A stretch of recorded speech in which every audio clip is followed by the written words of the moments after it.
जब प्रधानमंत्री नरेंद्र मोदी ने नेताजी सुभाष चंद्र बोस की प्रतिमा का अनावरण किया।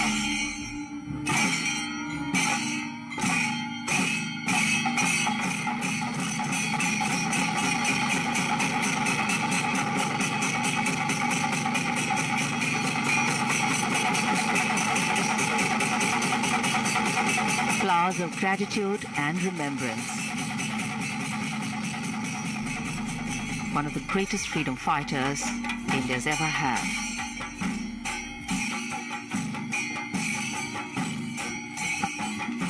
जब नेताजी सुभाष चंद्र बोस की विशाल प्रतिमा स्थापित किए जाने की घोषणा की गई थी, तब इस घोषणा का स्वागत करते हुए नेताजी की बेटी अनीता बोस पाप ने कहा था कि नेताजी भारतीयों के दिलों में रहते हैं और आगे भी रहेंगे।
They say it takes a village to raise a child. Well, it takes a full community of hard-working people, people who give it their best and don't think they are working for a day, but they believe that they're creating something really beautiful. And therein lies the power of craftsmanship, the ability of an artist to completely believe in whatever they are creating. Through different weathers, through wind, through rain, through sunshine. We owe today's beauty to these people.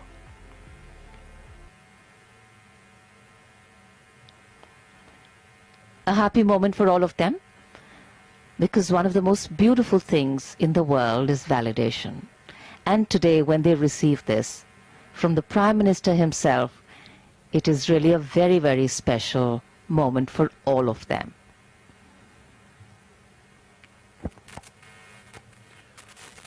और कितना अच्छा महसूस कर रहे होंगे ये सभी श्रमजीवी। एक एक करके सभी से बात कर रहे हैं प्रधानमंत्री।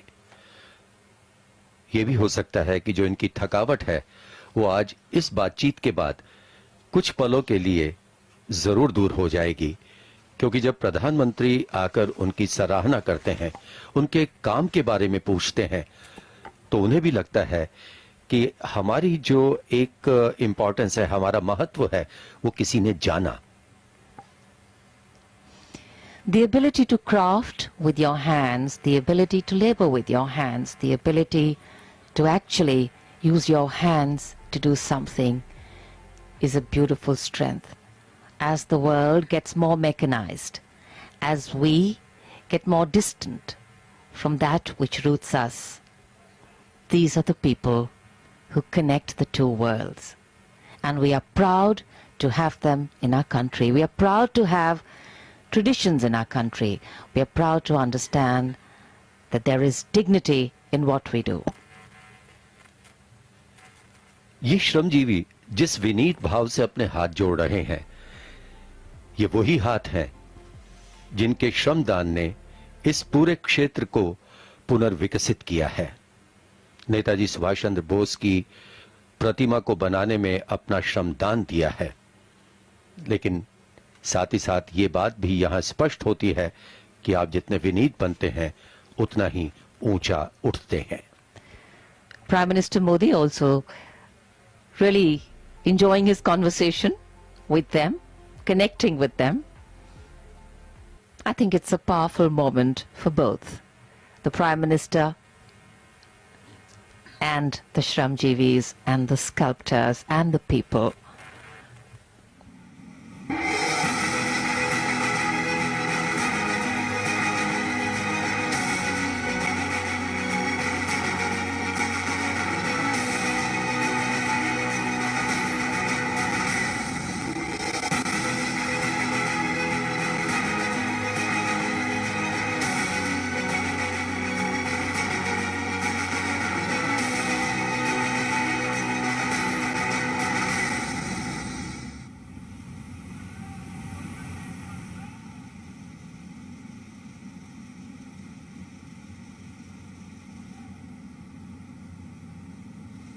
माननीय प्रधानमंत्री जी द्वारा पट्टिका अनावरण के साथ गौरवशाली कर्तव्य पथ का लोकार्पण संपन्न। हमारा सौभाग्य कि हम आजादी के अमृतकाल में इन पलों के साक्षी हैं। आइए एक बार फिर से करतल ध्वनि से पुनः इन ऐतिहासिक लम्हों में अपनी उपस्थिति दर्ज कराएं। जोरदार तालियों से अभिवादन करें इन घड़ियों का।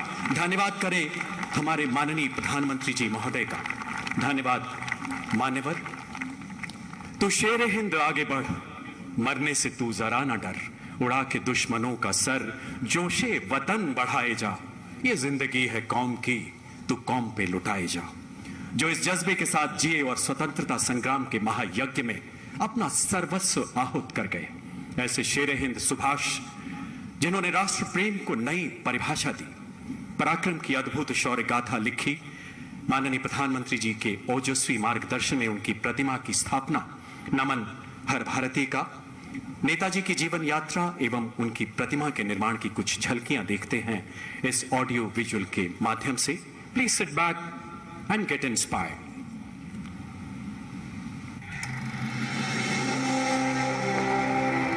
भारत की आजादी के 75 साल आज हम उत्सव के रूप में मना रहे हैं। इस बेशकीमती आजादी को पाने में लाखों सेनानियों को प्रेरित किया नेताजी सुभाष चंद्र बोस ने। क्या अमीर, क्या गरीब, हर भारतीय के दिल में नेताजी ने ऐसी आग प्रज्वलित की जिसने न केवल भारत को स्वतंत्र किया बल्कि ब्रिटिश साम्राज्य की नींव को ध्वस्त कर दिया। नेताजी ने आजाद हिंद फौज को दुनिया की सबसे शक्तिशाली फौज से लड़ने का साहस दिया।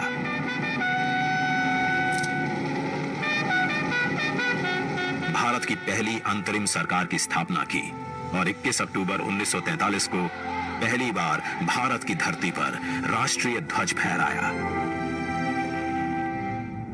नेताजी सुभाष चंद्र बोस के बेमिसाल योगदान को, उनके अदम्य साहस भरे प्रेरक जीवन को समय के साथ उस तरह याद नहीं किया गया जिसके वो हकदार थे।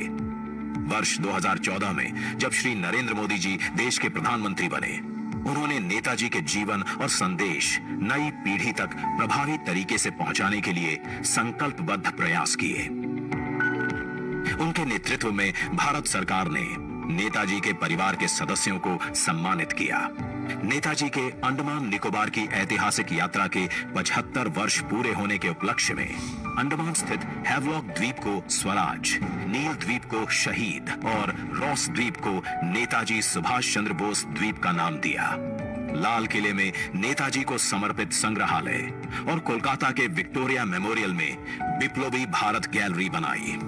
नेताजी के शौर्य और पराक्रम भरी जीवन गाथा से जन जन को जोड़ने के लिए उनके जन्म दिवस 23 जनवरी को पराक्रम दिवस के रूप में मनाने का निर्णय लिया। इसी कड़ी में नेताजी की 125वीं जयंती पर प्रधानमंत्री श्री नरेंद्र मोदी द्वारा इंडिया गेट पर नेताजी के होलोग्राम प्रतिमा की स्थापना की गई। आज उसी स्थान पर ग्रेनाइट से बनी नेताजी सुभाष चंद्र बोस की प्रतिमा का अनावरण हो रहा है, जो भारत की सबसे ऊंची अखंड प्रतिमाओं में से एक है। ये प्रतिमा आजादी के महानायक को कृतज्ञ राष्ट्र की श्रद्धांजलि है। नेताजी सुभाष की ये प्रतिमा हमारी लोकतांत्रिक संस्थाओं, हमारी पीढ़ियों को राष्ट्रीय कर्तव्य का बोध कराएगी। आने वाली पीढ़ियों को, वर्तमान पीढ़ी को निरंतर प्रेरणा देती रहेगी। आइए दिल्ली के इंडिया गेट पर देखिए 28 फीट ऊंची 6 फीट चौड़ी नेताजी सुभाष चंद्र बोस की भव्य प्रतिमा। ये स्थान जो वर्षों से रिक्त पड़ा था, आज आजादी के संदेश से आबाद है। तेलंगाना से 1665 किलोमीटर का सफर तय कर 280 मेट्रिक टन ग्रेनाइट सिल्ली दिल्ली पहुंची। इसे लाना भी एक चुनौती थी, जिसके लिए 140 पहियों वाली 100 फीट लंबी गाड़ी बनाई गई।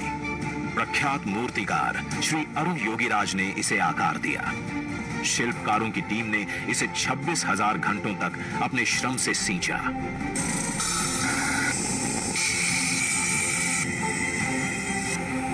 और हमें दिया नेताजी को नमन करने और कृतज्ञता प्रकट करने का अवसर। देश के लिए जीने मरने की हमेशा प्रेरणा देती रहेगी ये प्रतिमा।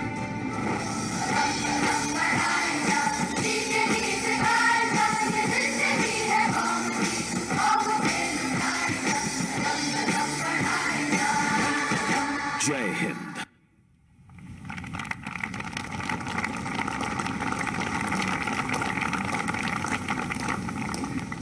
अमर सेनानी राम प्रसाद बिस्मिल की वो कविता, वो शब्द याद आते हैं। हे मातृभूमि तेरी जय हो, सदा विजय हो, प्रत्येक भक्त तेरा सुख शांति कांतिमय हो। इन्हीं आदर्शों के अनुरूप मानव संवेदनाओं के नित्य नए आदर्श स्थापित करते माननीय प्रधानमंत्री जी, जैसा कि आपने इस ऑडियो विजुअल में दिखाए गए प्रमुख मूर्तिकार अरुण योगीराज एवं उनके साथियों को देखा। अभी कुछ ही मिनट पहले माननीय प्रधानमंत्री ने उनसे मुलाकात की, उनका हौसला बढ़ाया। मान्यवर, आपके अथक प्रयासों से सेवा परमो धर्म एवं स्वांत सुखाय जैसी उत्कृष्ट भारतीय परंपराएं यूनाइटेड नेशंस जनरल असेंबली से लेकर पेरिस के ग्लासगो तक विश्व मंच पर प्रतिष्ठित हो रही हैं, दुनिया का मार्गदर्शन कर रही हैं। Ladies and gentlemen, Central Vista Avenue is a glowing testimony of indomitable spirit of Atmanirbhar Bharat, a landmark initiative which creates space for the India of future while respecting the heritage and environment. Let us watch some glimpses of its revolutionary journey through this audio visual. Kartavya Path before and after. Please sit back and admire.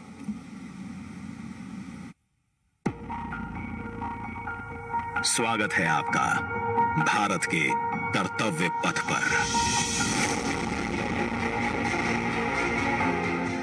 आजादी के 75 साल बाद गुलामी की याद दिलाते राजपथ और central Vista जैसे नामों से देश मुक्त हुआ। आधुनिक भारत, आत्मनिर्भर भारत का प्रतीक कर्तव्य पथ। इंडिया गेट से राष्ट्रपति भवन और नए संसद भवन की ओर ये कर्तव्य पथ प्रतिबिंब है विश्व पटल पर अपनी नई पहचान बनाते, तेजी से विकास करते नए भारत का। प्रधानमंत्री नरेंद्र मोदी के विजन से विकसित ये क्षेत्र विश्व मानचित्र पर भारत की अमिट छाप छोड़ता है। ये आजादी के अमृत काल में देश को समर्पित एक बेमिसाल सौगात है।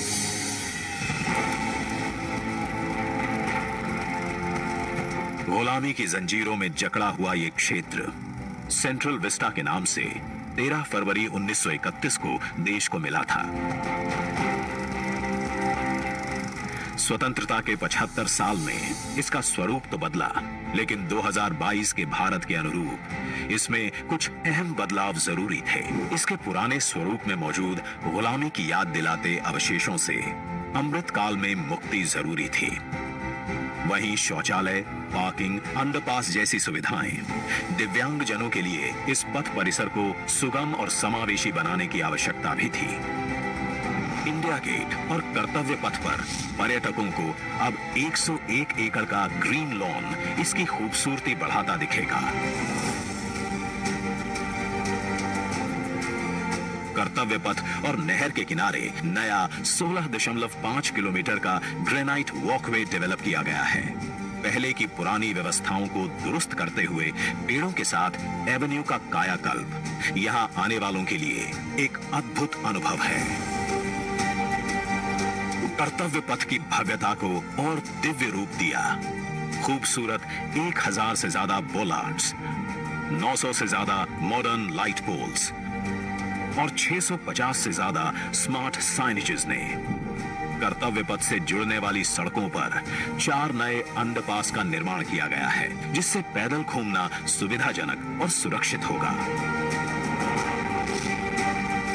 नया पार्किंग एरिया डेवलप किया गया है। 8 नए वेंडिंग प्लाजा जोन बनाए गए हैं, जहां नए कलेवर में दुकानें सजेंगी। महिलाओं, बच्चों, बुजुर्गों और दिव्यांगों के लिए विशेष सीटिंग और शौचालयों की व्यवस्था है। 16 नए ब्रिज, 19 एकड़ के नहर क्षेत्र का सौंदर्यीकरण किया गया है। इंडिया गेट पर सांस्कृतिक कार्यक्रम और नृत्य समारोहों के लिए 2 ब्रिज और 2 स्टेप गार्डन की सुविधा भी उपलब्ध कराई गई है। प्रकृति संरक्षण और आधुनिकता का संतुलन बनाते हुए दुनिया के सबसे बड़े लोकतंत्र से पूरे विश्व को कर्तव्य पथ हमारी गरिमामयी विरासत के साथ आधुनिक, सशक्त और समृद्ध भारतवर्ष का संदेश दे रहा है। सूर्योदय इसकी भव्यता को दिखाता है और शाम होते ही कर्तव्य पथ स्पेशल लाइटिंग से जगमगा उठता है।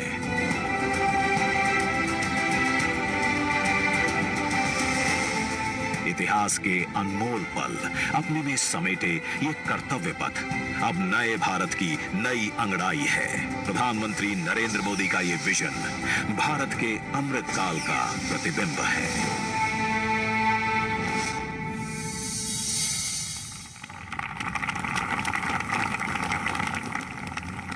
आजादी के 75 साल बाद नेताजी की प्रतिमा से अलंकृत कर्तव्य पथ मानो अपने भाग्य पर इतरा रहा है, क्योंकि नेताजी सुभाष चंद्र बोस कोई व्यक्ति विशेष नहीं बल्कि एक युग का पर्याय है। नेताजी के सपनों का सशक्त भारत बनाने के लिए माननीय प्रधानमंत्री राष्ट्र निर्माण में अपनी कार्यांजलि अर्पित करते हुए पुरुषार्थ के नित्य नए कीर्ति स्तंभ गढ़ रहे हैं। ऐसे शिखर जहां पुनः विश्व गुरु सा उभरता हिंदुस्तान नजर आता है। आपसे करबद्ध आग्रह मान्यवर की अपने दिव्य उद्गारों से हमें कृतार्थ करें, अपने आशीर्वचनों से हमारा मार्गदर्शन करें माननीय प्रधानमंत्री महोदय।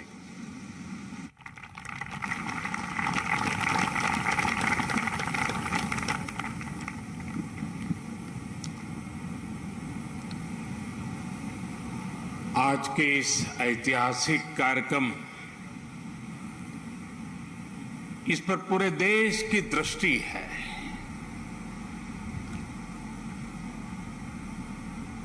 सभी देशवासी इस समय इस कार्यक्रम से जुड़े हुए हैं। मैं इस ऐतिहासिक क्षण के साक्षी बन रहे सभी देशवासियों का हृदय से स्वागत करता हूं, अभिनंदन करता हूं।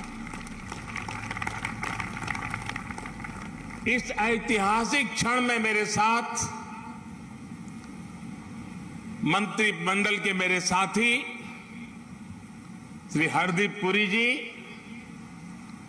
किशन रेड्डी जी, अर्जुन राम मेघवाल जी, मीनाक्षी लेखी जी, कौशल किशोर जी आज मेरे साथ मंच पर उपस्थित हैं।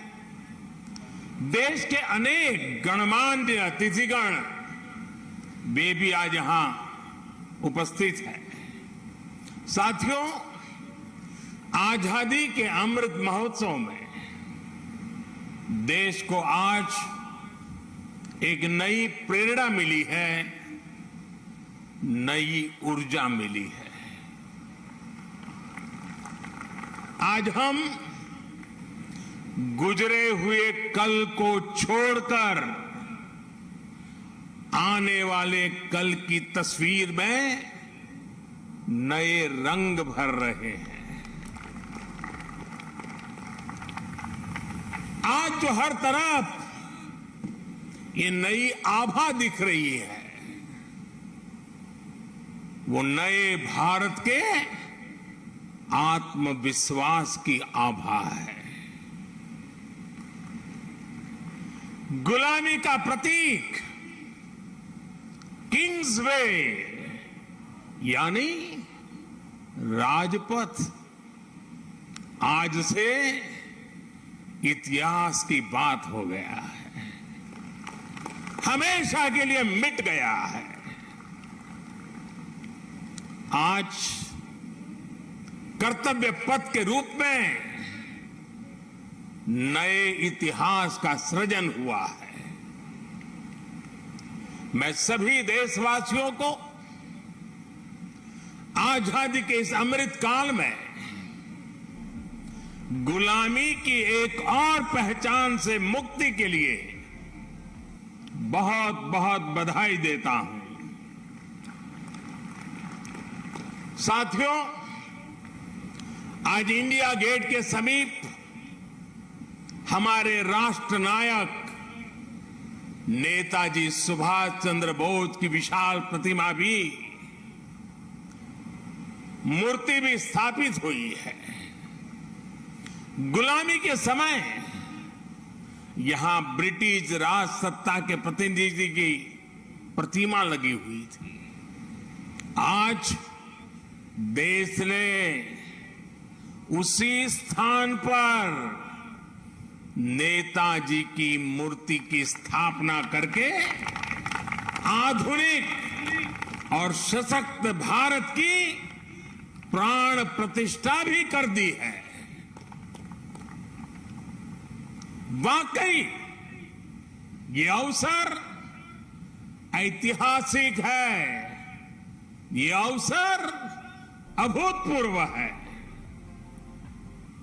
हम सभी का सौभाग्य है कि हम आज का ये दिन देख रहे हैं, इसके साक्षी बन रहे हैं।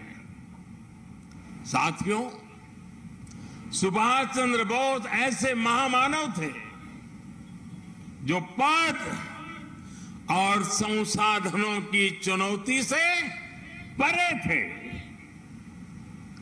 उनकी स्वीकार्यता ऐसी थी कि पूरा विश्व उन्हें नेता मानता था। उनमें साहस था, स्वाभिमान था, उनके पास विचार थे, विजन था, उनके नेतृत्व की क्षमता थी, नीतियां थी।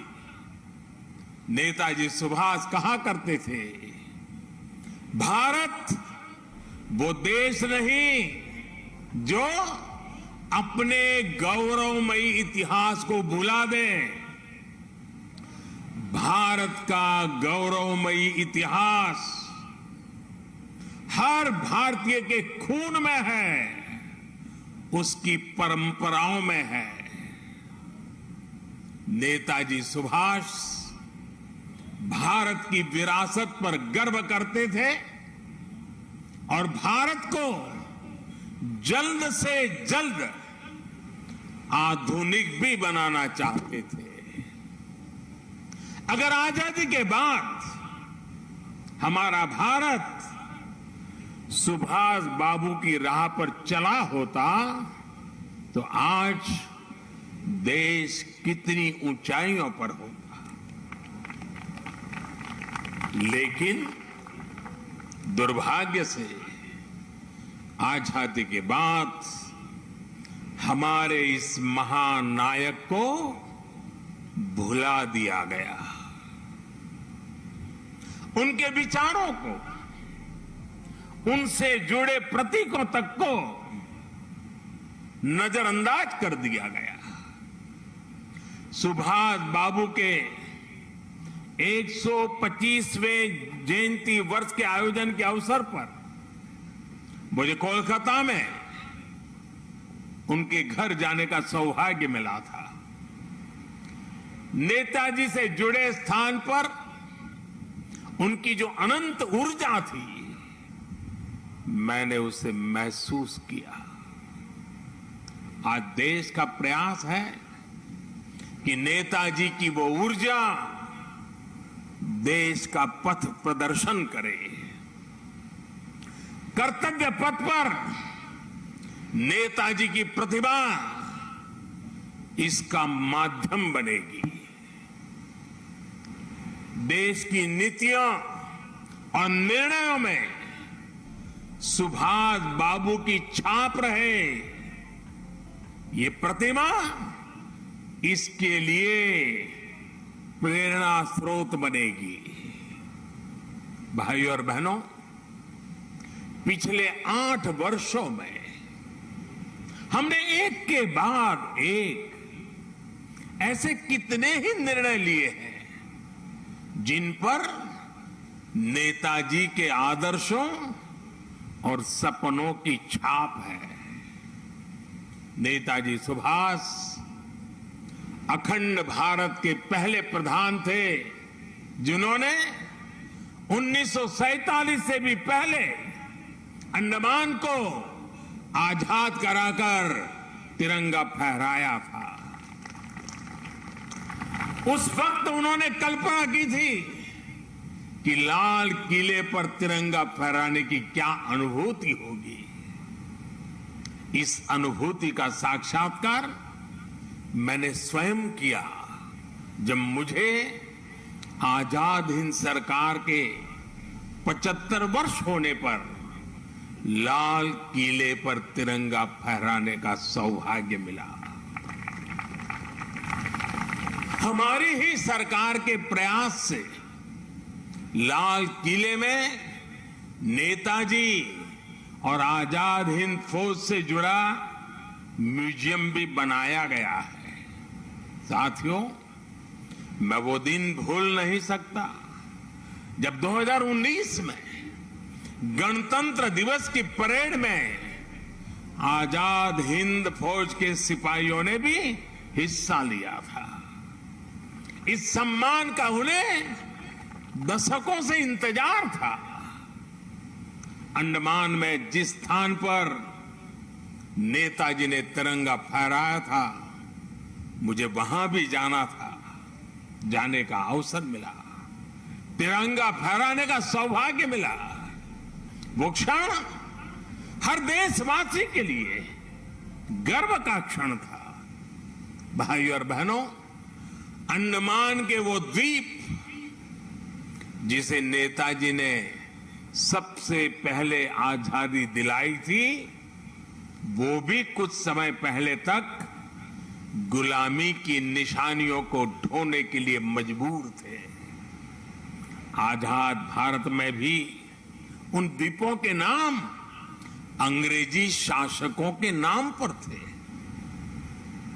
हमने गुलामी की उन निशानियों को मिटाकर इन द्वीपों को नेताजी सुभाष से जोड़कर भारतीय नाम दिए, भारतीय पहचान दी। साथियों, आजादी के 75 वर्ष पूरे होने पर देश ने अपने लिए 5 प्राणों का विजन रखा है। इन 5 प्राणों में विकास के बड़े लक्ष्यों का संकल्प है, कर्तव्यों की प्रेरणा है। इसमें गुलामी की मानसिकता के त्याग का आह्वान है, अपनी विरासत पर गर्व का बोध है। आज भारत के आदर्श अपने हैं, आयाम अपने हैं। आज भारत के संकल्प अपने हैं, लक्ष्य अपने हैं। आज हमारे पथ अपने हैं, हमारे प्रतीक अपने हैं। और साथियों, आज अगर राजपथ का अस्तित्व समाप्त होकर कर्तव्य पथ बना है, आज अगर जॉर्ज पंचम की मूर्ति के निशान को हटाकर नेताजी की मूर्ति लगी है, तो ये गुलामी की मानसिकता के परित्याग का पहला उदाहरण नहीं है। ये न शुरुआत है न अंत है। ये मन और मानस की आजादी का लक्ष्य हासिल करने तक निरंतर चलने वाली संकल्प यात्रा है। देश के प्रधानमंत्री जहां रहते आए हैं उस जगह का नाम रेसकोर्स रोड से बदलकर लोक कल्याण मार्ग हो चुका है। हमारे गणतंत्र दिवस समारोह में अब भारतीय वाद्य यंत्रों की भी गूंज सुनाई देती है। बीटिंग द रिट्रीट सेरेमनी में अब देशभक्ति से सरोबार गीतों को सुनकर हर भारतीय आनंद से भर जाता है। अभी हाल ही में भारतीय नौसेना ने भी गुलामी के निशान को उतारकर छत्रपति शिवाजी महाराज के प्रतीक को धारण कर लिया है। नेशनल वॉर मेमोरियल बनाकर देश ने समस्त देशवासियों की बरसों पुरानी इच्छा को भी पूरा किया है। साथियों, ये बदलाव केवल प्रतीकों तक ही सीमित नहीं है, ये बदलाव देश की नीतियों का भी हिस्सा बन चुका है। आज देश अंग्रेजों के जमाने से चले आ रहे सैकड़ों कानूनों को बदल चुका है।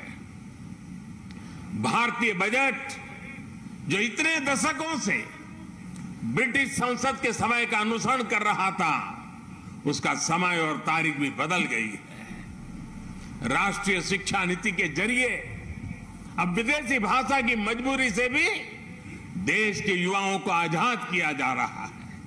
यानी आज देश का विचार और देश का व्यवहार दोनों गुलामी की मानसिकता से मुक्त हो रहे हैं। ये मुक्ति हमें विकसित भारत के लक्ष्य तक लेकर के जाएगी। साथियों, महाकवि भरतियार ने भारत की महानता को लेकर तमिल भाषा में बहुत ही सुंदर कविता लिखी थी। इस कविता का शीर्षक है पारू कुलई नल्ल नाइंगल भारत नाड़। महाकवि भरतियार की ये कविता हर भारतीय को गर्व से भर देने वाली है। उनकी कविता का अर्थ है, हमारा देश भारत पूरे विश्व में सबसे महान है।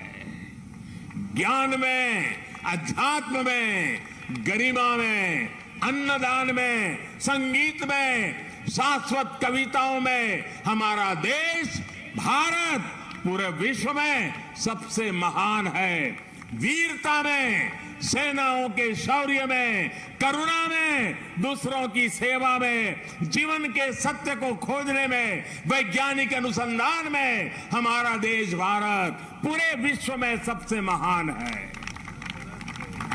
ये तमिल कवि भरतियार का, उनकी कविता का एक एक शब्द, एक एक भाव को अनुभव कीजिए।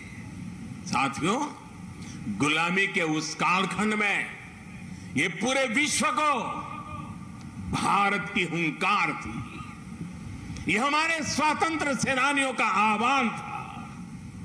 जिस भारत का वर्णन भरतियार ने अपनी कविता में किया है, हमें उस सर्वश्रेष्ठ भारत का निर्माण करके ही रहना है।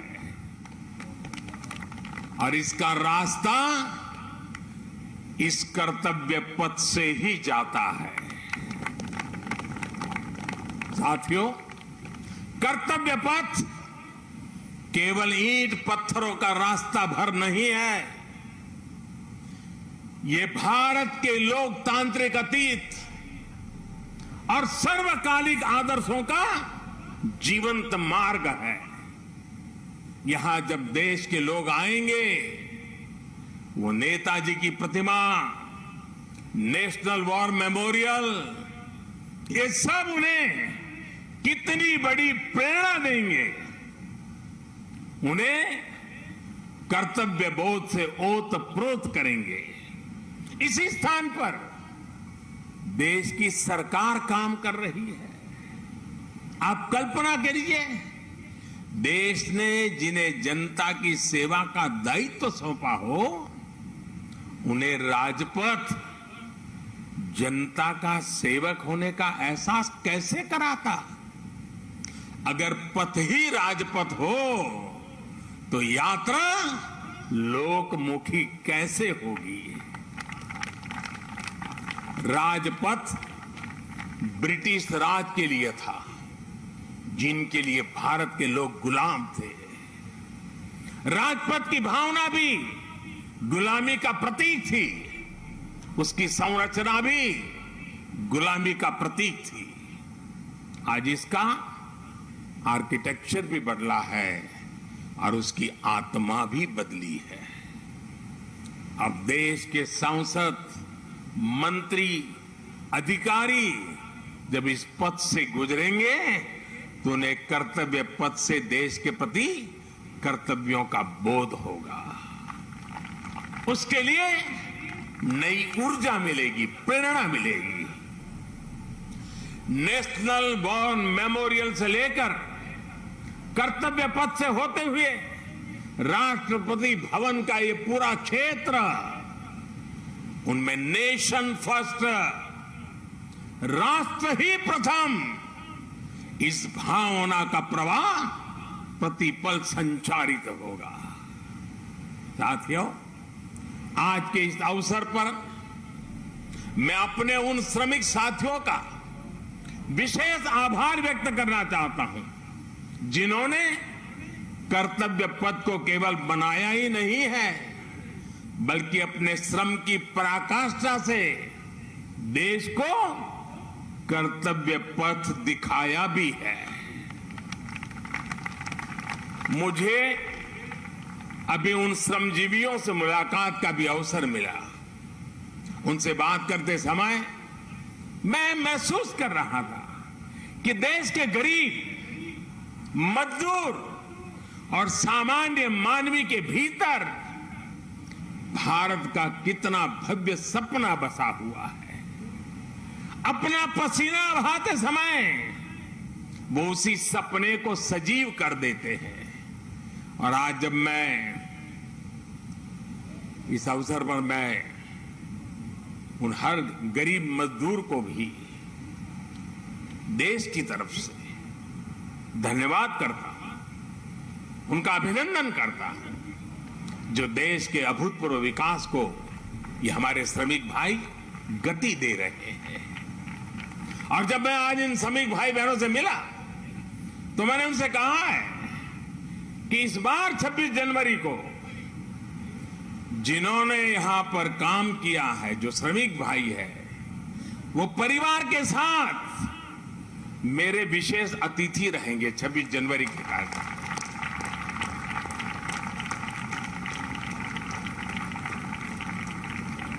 मुझे संतोष है कि नए भारत में आज श्रम और श्रमजीवियों के सम्मान की एक संस्कृति बन रही है, एक परंपरा पुनर्जीवित हो रही है। और साथियों, जब नीतियों में संवेदनशीलता आती है तो निर्णय भी उतने ही संवेदनशील होते चले जाते हैं। इसलिए देश अब अपनी श्रम शक्ति पर गर्व कर रहा है। श्रमेव जयते आज देश का मंत्र बन रहा है।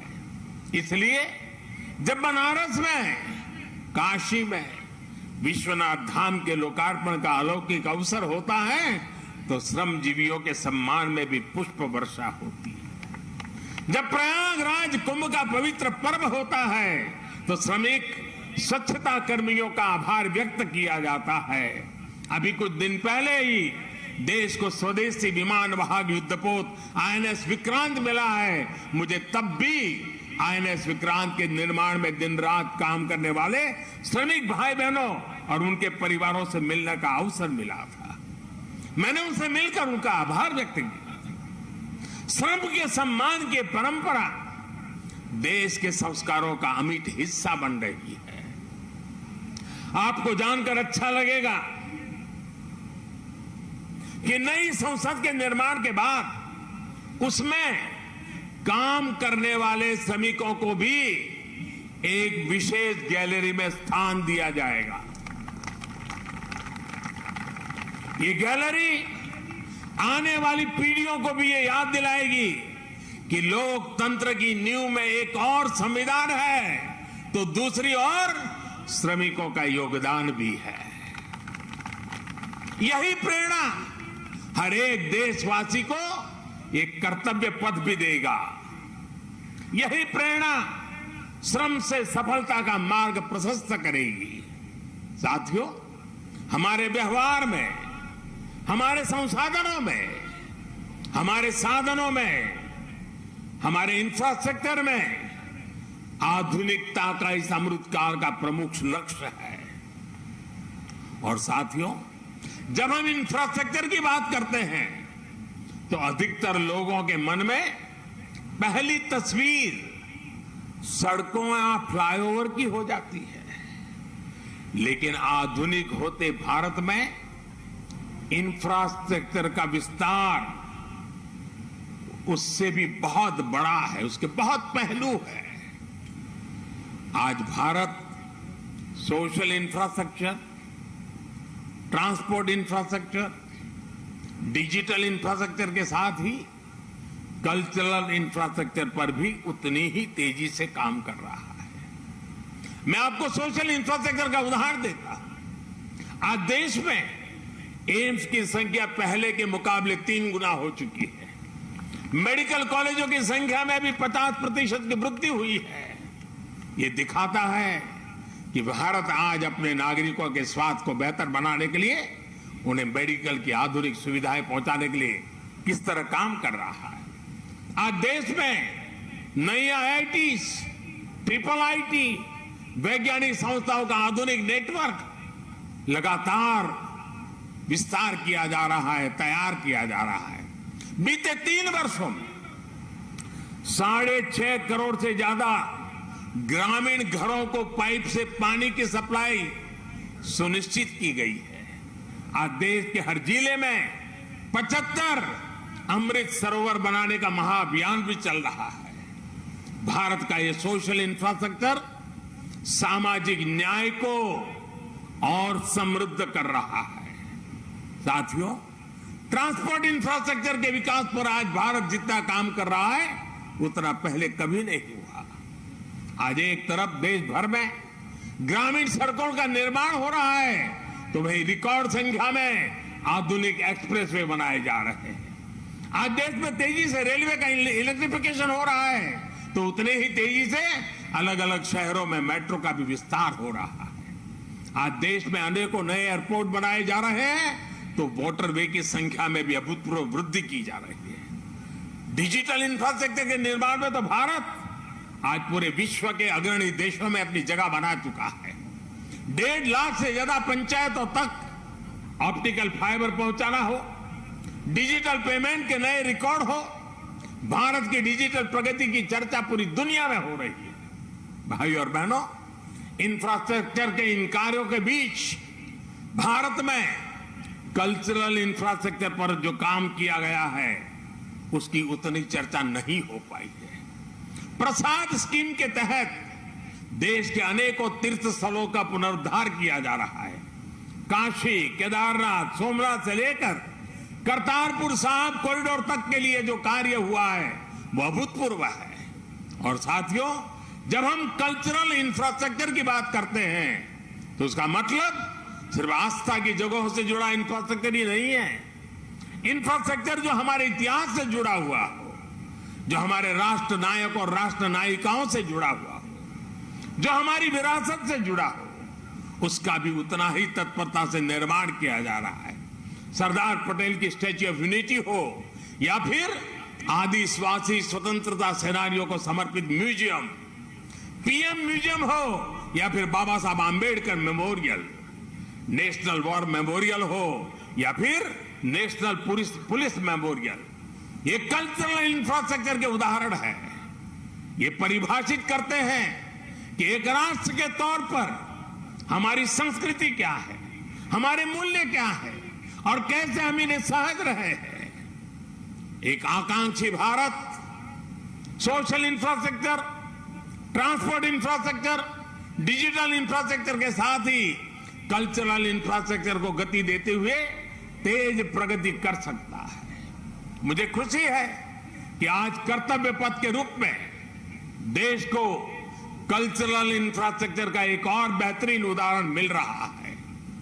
आर्किटेक्चर से लेकर के आदर्शों तक आपको यहां भारतीय संस्कृति के दर्शन भी होंगे और बहुत कुछ सीखने को भी मिलेगा। मैं देश के हर नागरिक का आह्वान करता हूं, आप सभी को आमंत्रण देता हूं, आइए इस नवनिर्मित कर्तव्य पथ को आकर देखिए। इस निर्माण में आपको भविष्य का भारत नजर आएगा। यहां की ऊर्जा आपको हमारे विराट राष्ट्र के लिए एक नया विजन देगी, एक नया विश्वास देगी। और कल से लेकर के अगले 3 दिन यानी शुक्र, शनि और रवि 3 दिन यहां पर नेताजी सुभाष बाबू के जीवन पर आधारित शाम के समय ड्रोन शो भी आयोजन होने वाला है। आप यहां आइए, अपने और अपने परिवार की तस्वीरें खींचिए, सेल्फी लीजिए। इन्हें आप हैशटैग कर्तव्य पथ से सोशल मीडिया पर भी जरूर अपलोड करें। मुझे पता है ये पूरा क्षेत्र दिल्ली के लोगों की धड़कन है। यहां शाम को बड़ी संख्या में लोग अपने परिवार के साथ आते हैं, समय बिताते हैं। कर्तव्य पथ की प्लानिंग, डिजाइनिंग और लाइटिंग इसे ध्यान में रखते हुए भी की गई है। मुझे विश्वास है कर्तव्य पथ की ये प्रेरणा देश में कर्तव्य बोध का जो प्रवाह पैदा करेगी, ये प्रवाह ही हमें नए और विकसित भारत के संकल्प की सिद्धि तक लेकर जाएगा। इसी विश्वास के साथ आप सभी का एक बार फिर बहुत बहुत धन्यवाद करता हूं। मेरे साथ बोलेंगे, मैं कहूंगा नेताजी, आप बोलिए अमर रहे, अमर रहे। नेताजी, नेताजी, नेताजी। भारत माता की, भारत माता की। वंदे वंदे वंदे। बहुत बहुत धन्यवाद।